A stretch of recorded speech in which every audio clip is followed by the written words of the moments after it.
Alex, we heard from you first. Perhaps you want to lead us off with a few of your final thoughts from today. Sure. I mean, I think that the big ones are to know your audience, know the distinction between the trial court audience and the appellate court audience, both in terms of their jobs, but also in terms of who they are. You probably know your trial judge very well, but are rolling the dice a bit more with your appellate panel. And that'll make it a little bit more difficult to figure out what exactly to say to the appellate court, which you often have to draft your brief before you know who it is that will be deciding it. You also should contemplate which arguments to raise and how many of them, and that's both in terms of likelihood of success and in terms of importance. And think about timing. Think about the sort of strategy of who's going to respond to whom when and how long it will take various issues to be decided.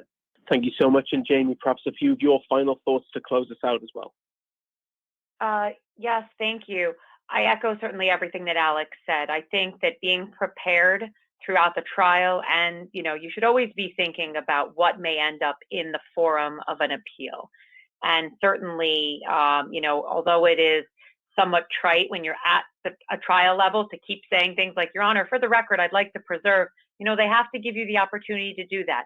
Many judges can be a bit ruffled when you make those points, and you should do so very tastefully and tactfully.